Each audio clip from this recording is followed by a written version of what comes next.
الله لا إله إلا هو له الأسماء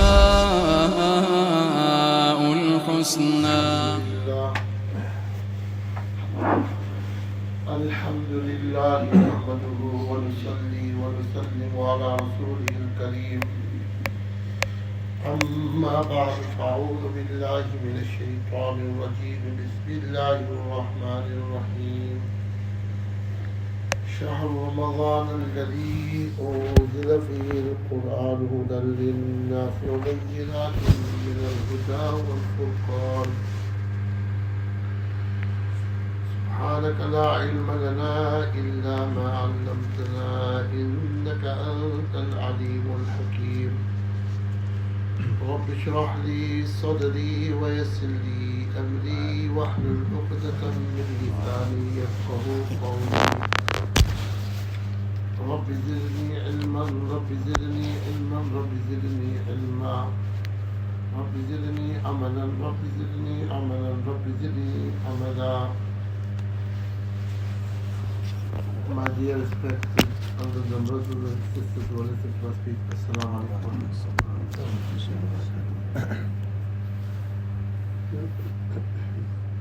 Quran Kareem says, شهر رمضان الذي أنزل فيه القرآن. In the month of Ramadan al-Mubarak, Allah subhanahu wa ta'ala has revealed Quran Kareem.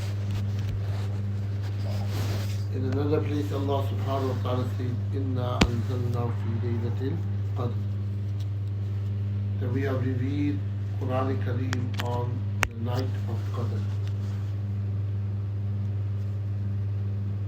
This ayat, what does it mean, these ayat? So Mufassirin write that all the Quran Kareem daf'atan in one go was revealed to the nearest heaven on the night of Qadr and in Ramadan al-Mubarak.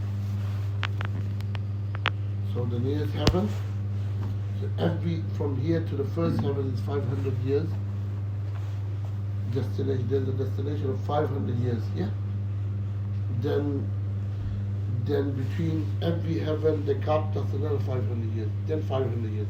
So there's 500 years gap to each heaven, and between the hujum of that's another 500 years, basically. So Allah subhanahu wa ta'ala revealed the whole Quran to the nearest heaven of the earth in the month of Ramadan, and the night was Laylatul Qadr. This is what Quran Kareem is indicating. Then from there, Jibreel alayhi salatu was salam brought Quran to Rasulullah sallallahu alayhi wa sallam bit in portions. Sometime a whole surah, sometime a few ayat, sometime more than an ayat, sometime less than an ayat. Whatever was needed at that time, Allah subhanahu wa ta'ala sent it through Jibreel alayhi salatu wa salam. So this is what this Shahr Ramadan alladhi unzila fihi al-Quran means. This month is so high, so elevated, so virtuous, that not just Quran Kareem has been revealed in this month. The other kutub, the other books like Torah, Injil, Zabur, and Suhuf Ibrahim alayhi salatu wasalam, and Musa alayhi salatu wasalam, small magazines, small books, they all have been revealed in the month of Ramadan al-Mubarak. So this month is not just for fasting. We have to fast. It's the hukm of Allah subhanahu wa ta'ala. But also you could say this month is the month of Quran Kareem. This month is the month of the books of Allah subhanahu wa ta'ala. And this month is to be dedicated to read Quran Kareem as much as we read less. The more we read Quran Kareem, the more we focus on Quran Kareem, it will be less. It says in the hadith of Rasulullah sallallahu alaihi wasallam, I just want to explain the connection between Siyam, fasting, and Quran Kareem. That these two things, Quran Kareem and Siyam, will intercede for the person who observed it. First, the person who observed fasting, fast will intercede for them and will not stop until they enter Jannah. Quran Kareem will intercede for that person and not stop until that person enters Jannah. I'll give you an example, easy example. Quran Kareem, there's a surah called Surah Al-Mulk, 30 ayats. If everyone wants to learn it in 1 month, they can learn one ayat every day. In 1 month, they can complete the whole surah. That's how easy it is. It says in the hadith of Rasulullah sallallahu alaihi wasallam, this surah is known as wiqaya. Why?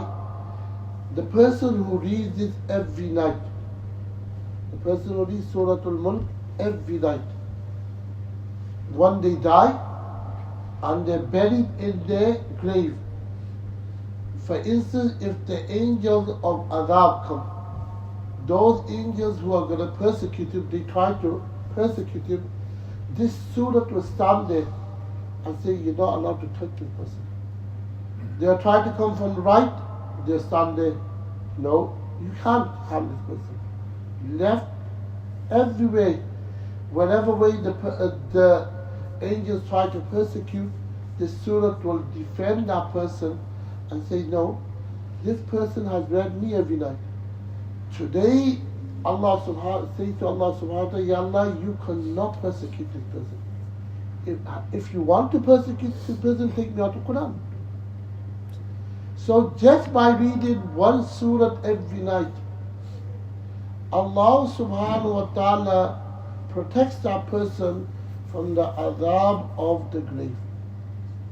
So that's what I'm saying, that Rasulullah sallallahu alayhi wa sallam says that person who reads Quran Kareem, especially in the Ramadan al-Mubarak, especially in Ramadan al-Mubarak, Som and Quran Kareem both will intercede for that person, do safarish for that person, say, Ya Allah, let this person enter Jannah.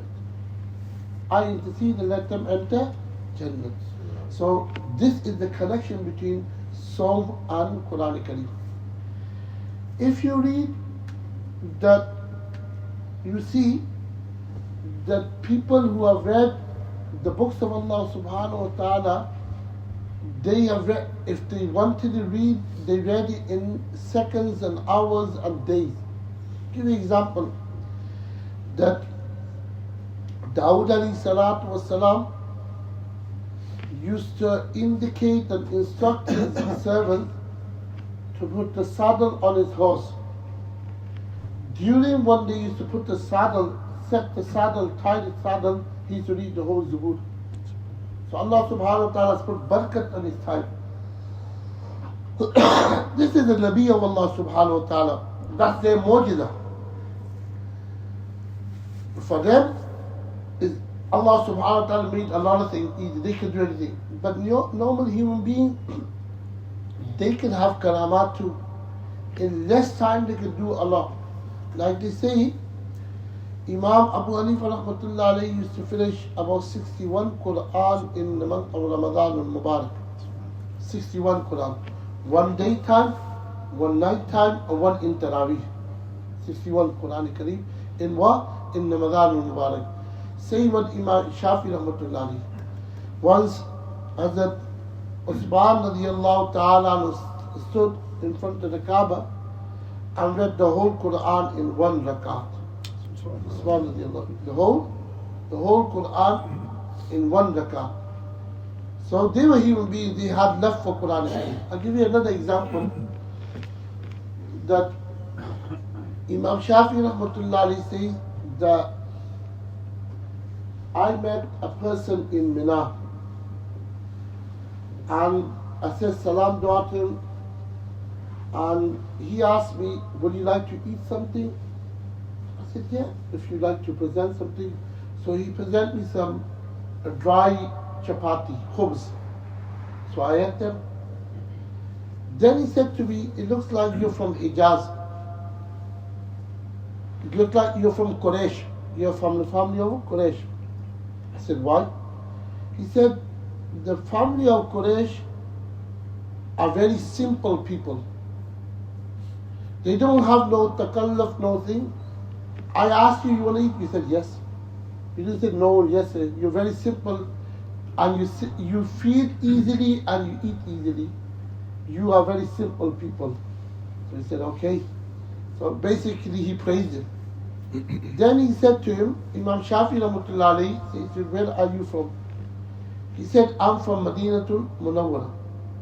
So Imam Shafi rahmatullah alayhi started asking him, do you know of a person called Imam Malik in Madinatul Munawwara? So the person said, yes, I know of Imam Malik. He's in Madinatul Munawwara. He teaches in Masjid Nabi sallallahu alaihi wasallam. So as the conversation got grown, that person said to Imam Shafi rahmatullah alayhi, we are already heading towards Madinatul Munawwara, and we have got one extra ride. This camel, we got this extra, and if you like to accompany us to Madinatul Munawwara, you may use our ride. So Imam Shafi rahmatullah said that I already had intention. I wanted to go to Madina. He's the Imam. But I didn't have the sufficient amount of wealth to go to cut this journey, on this journey.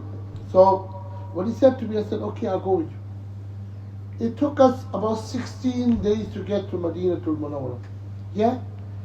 In 16 days, Imam Shafi rahmatullah does 16 khatam of Quran. How many?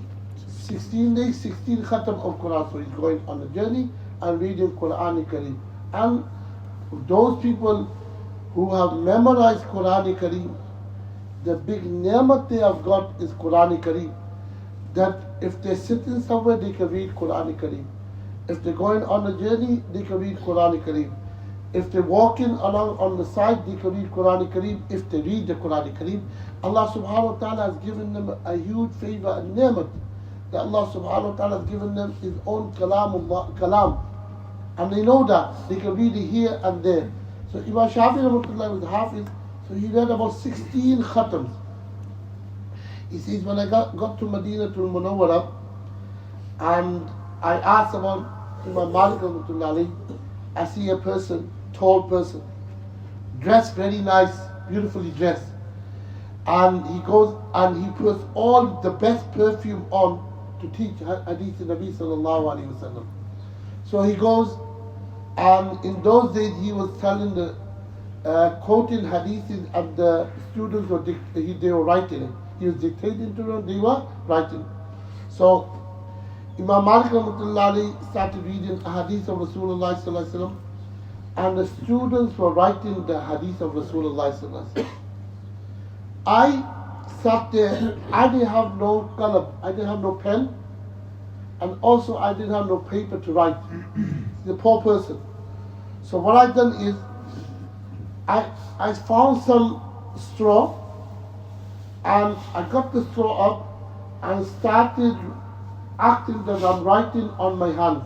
So writing the hadith, Qala Rasulullah sallallahu alaihi wasallam. So Qala Rasulullah sallallahu alaihi wasallam. I started writing on them. I wrote on my hands, alright?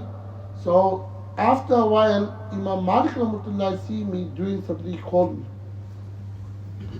And he said, what are you doing? I said, I'm with this straw, I'm writing the hadith of Rasulullah on my hands. He looked at my hands, there was nothing written. He said, are you making fun of the hadith of Rasulullah sallallahu alaihi wasallam? Are you joking? Are you doing istihza? He got angry. He got upset that you're making fun of the hadith of Rasulullah sallallahu alaihi wasallam. You know, Imam Malik rahmatullahi has so much adab for the hadith of Rasulullah sallallahu alaihi wasallam. Once he was teaching hadith of Rasulullah sallallahu alaihi wasallam, and the student realized that his color of his face got pale, changed around. So after when he finished, the student asked why. He said, "Put my shirt up," and they seen that a scorpion is on his back and bit him out 3 times, but he did not move because of the adab of hadith of Rasulullah sallallahu alaihi wasallam. That's how much he had adab of the hadith of Rasulullah sallallahu alaihi wasallam. Then in Medina, he used to walk barefooted. That's his own adab. He said, because Rasulullah sallallahu alaihi wasallam has walked around here, I do not want to put my shoes on top of the steps of Rasulullah sallallahu alaihi wasallam. That's how much adab he had. So he got very upset on this act. Imam Malik rahmatullahi said that this is not right. Imam Shafi rahmatullahi says that I said to him, I wrote all these hadiths on my head, I memorized them. In that sitting, Imam Malik rahmatullahi taught about 124 hadiths of Rasulullah sallallahu alaihi wasallam. So he said, all right, to read the hadiths. He read every hadith with the change. An Abi Hurairata, an Ibn Umar radiyallahu. In the change right to the end with the matan of hadith Rasulullah sallallahu alaihi wasallam in front of Imam Malik rahmatullahi alayhi. Imam Malik rahmatullahi got happy and said, today you are my guest. So he told his daughters, I have got a guest and he's a huge Imam, and make sure you prepare nice food for him. So he prepared food for him. So when the food was presented in front of Imam Shafi rahmatullahi, he ate, and he ate extra. That's one thing. And then the night he slept, he slept that night there in their house, in the house of Imam Malik rahmatullahi. In the morning, the daughters of Imam Malik rahmatullahi asked that you are saying, oh dad, oh father, oh Abi, that this person is a very pious person and he's an imam, but we have seen something that pious people don't do. So he said, what is it? He said, number one, that he ate abnormal. He ate extra. Number two, that we put water for him to do wudu. He slept all night. He didn't use that water, and he went to Fajr without wudu. And he did his salat without wudu. So Imam Malik rahmatullahi said, yeah, I'll ask him this question. Simple people, clear cut. That we don't ask questions. We just make our own subra kubra and natija result. He asked straight away. Imam Malik rahmatullahi said that, Imam Shafi, why have you ate abnormal? Number one. Remember, Imam Shafi rahmatullahi is born in Gaza. Yeah? Then number two, he said to him that you didn't read any tahajjud. And I went to salat without doing wudu. So Imam Shafi rahmatullahi said, now you have asked, I ate abnormal because when I sat down at your food on your dastakhan, on a tablecloth, I see so much barakat on it, so much barakat descending on it. I made intention, I have to eat this. Allah subhanahu wa ta'ala will teach me a lot of things because of this barakat. He said, when I lay down on my bed, because of the barakat of your food, I started thinking on one hadith of Rasulullah sallallahu alaihi wasallam.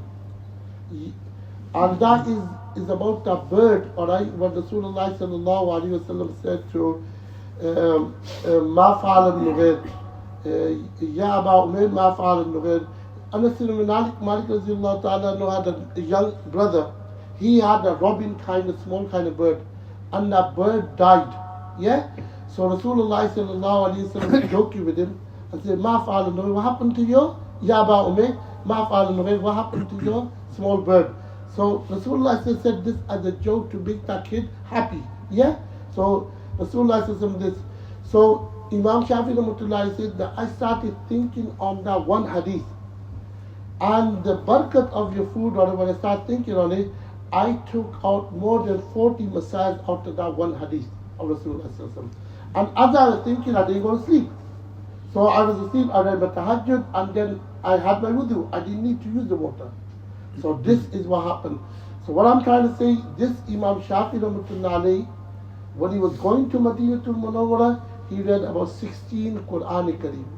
And these people who are high, who are known as Imams, Imams, who are known as Sayyid, who are known as Awliya Allah, they all had love for Qur'an Kareem. They read Qur'an Kareem. And especially in the month of Ramadan al-Mubarak, they give everything to Qur'an Kareem. So what I'm trying to say is that my conclusion of my speech is that this month, which is known as Ramadan al-Mubarak, this has got connection with Qur'an Kareem. And when this has got connection with Qur'an Kareem, we have to create the connection with Qur'an Kareem and read Qur'an Kareem. And it's not just reading the stories of the saints and the Anbiya والسلام, and the Sahabas, it's try to bring in them things in our life. They were human, hum rijalun, nahnu rijalun. So they were human, we are human beings. We can read Qur'an Kareem as much as we could. We try to read as much as Qur'an Kareem in this month of Ramadan al-Mubarak. You know, for every letter you read, that multiplies by 10. Yeah? Alif Lam Mim, Nabi alayhi salatu wasalam said, Alif Lam is not one harf. Alifun harfun, Lamun harfun, Mimun harfun. Yeah? Yeah? Every letter you read, you get 10. Then multiply that by 70,000. So how much reward will you get? So this is the reward of reading Qur'an Kareem. Even in Qur'an Kareem, the word of shaitan, right? Fir'aun, Haman, Qarun, you get reward of reading them too. See? وآخر دعوانا الله لا إله إلا هو